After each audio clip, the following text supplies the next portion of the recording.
Welcome to What's Your I Can Conversations, the podcast that breathes life into the pages of What's Your I Can. Realize your I Can in purpose, business, and family. Listen, I'm so excited about this particular segment. We're kind of doing a spinoff from the original What's Your I Can conversation that was circulating around my book entitled What's Your I Can. And we are doing a segment on Candid Single Mom Conversations.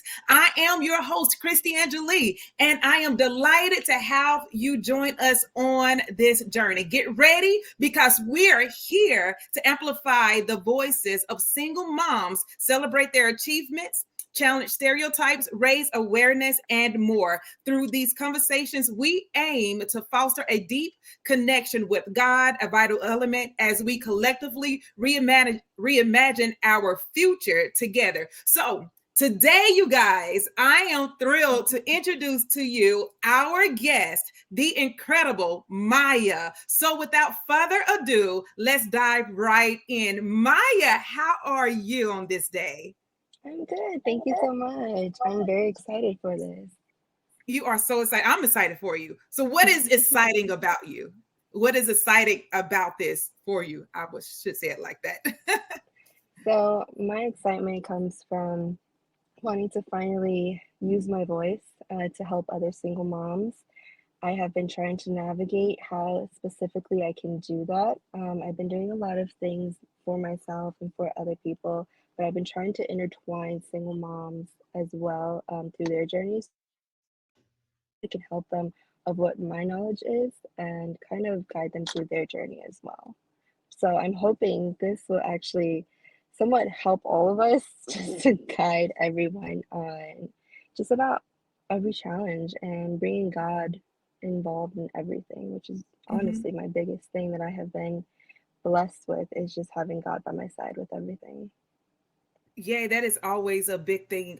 One thing that I always hold dear is making sure God is the center. And I know, like, I have a lot of people that aren't religious, but for me, that is the key to success is understanding your identity in Christ and how it all works. Okay. So, how do you, since you want to help other single moms, and so we're going to talk about your experience and your journey and balancing the demands of being a single parent with your personal life and career. So, how do you? I don't really like to use the word balance. I more so like the word harmonize, but how do you, I would say, harmonize the demands of being a single parent with your personal life and career? So being a single mom with everything, I think my biggest thing was when I first went through my first breakup with and actually becoming a single mom.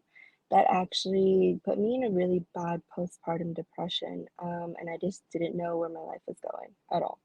I was in the nursing program, and then I got kicked off of there just because of my depression was just taking over really badly, and I was just calling to God.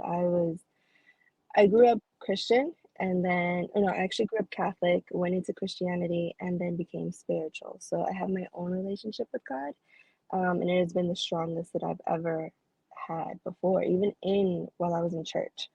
So now it's like I kept leaning to God, like, what do I do? I want to do something. Use me as your tool.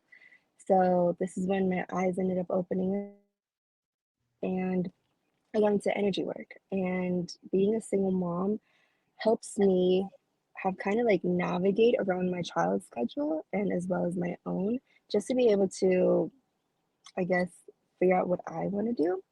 And eventually I turned into pranic healing. So pranic healing is very similar to Reiki, if pretty much everyone knows what Reiki is here. But what I do specifically is I help physical challenges and physical disease and actual sicknesses. A lot of people do not know what pranic healing is in the United States. It's very much used everywhere besides the United States, which is so crazy to me. But I just love, I found that love for pranic healing. And I found like that was my purpose. You know, yes, being a single mom is me, and being a mother alone is just who I am and what I love to be. But also being a pranic healer practitioner and helping others overcome their challenges mentally, physically. I've been able to work with arthritis. I've been able to work with autoimmune diseases, herniated discs, just a whole bunch of different things. And seeing the amazing results from it, it's been really pushing me like, you know what? I can do this by myself. I can do this as a single mom. You're very much slipped down, and you are not able to have this big life because you need that man and all this stuff. And I'm just like, no, I don't. I'm a single mom. I'm very young. I'm 24 years old. I can do this alone. I can do this with my baby on my side. It is okay. And even if you do fall down, you are able to get back up and you are able to just figure it out. So that's what I've been doing, is just figuring it out with my son next to me. I love everything that you have said, because that's what I really believe, that you do not have to depend on a guy for support. God has given us everything that we need. If we just tap into it, He has given us wisdom, knowledge, understanding. He's given us creative ideas. He's given us innovative ideas. But it takes us turning our ears away from what society is saying and really tuning in into who we are, what we are, wanting to do. As you stated, I just love the fact that you broke away from the stereotype and what you're supposed to be, how you're supposed to handle being a single mom, how you're supposed to respond to it. You found your passion, you found your calling, you found your way. You overcame postpartum depression, even though you didn't get a chance to complete nursing school the way you wanted to complete it, but you still, in spite of everything, found your I can. You found your why, your reasoning, and you are showing your child that just because you're faced with challenges and you're showing other single mothers who may be going through the exact same thing right now, whoever may be listening right now and saying, she's 24. And I am, whatever age I am. And if she can do it at 24, you have a powerful message. You have a powerful voice. And I'm glad that you showed up. Because before you were saying that you were kind of, timid and shy and scared, or you didn't afraid, but I'm glad that you showed up, because you're showing up, telling other people that they can show up too, in spite of all of what may seem to be limiting factors. And they're just there to, exactly what it is, to limit you from reaching your highest level, from reaching your maximum self.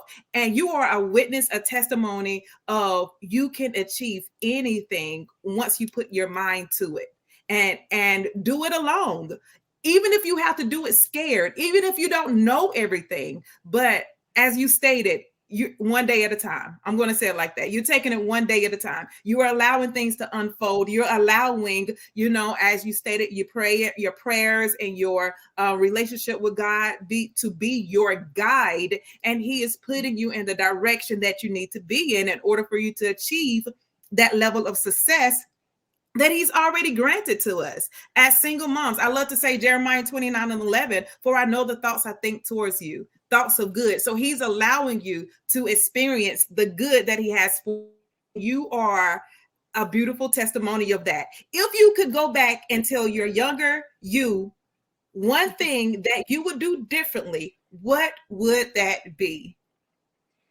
Whew, that was a big one that took me a long time to figure out. And it is know your worth, honestly, because my worth has been very much shut down for many, many years. And I just could not figure out how to get myself back up. And the depression hit me really bad. The just not wanting to move on, not wanting to get through life anymore, just giving up on myself just because I did not see my worth. I didn't see my beauty. I didn't see my purpose at all. And if I can go back, I would tell myself, you are enough. You are worth it. You are able to be loved the way you want to be. You just have to keep pushing. You just have to keep going. And don't let this bad situation that really tore you down, let it be the rest of your life. Because just one moment is always temporary. Everything is always temporary. So just remember that you are enough. And just looking back at, like, let's see, I was like 21 years old. What would you say to your 15-year-old? What would you say to your 5-year-old? Just keep going.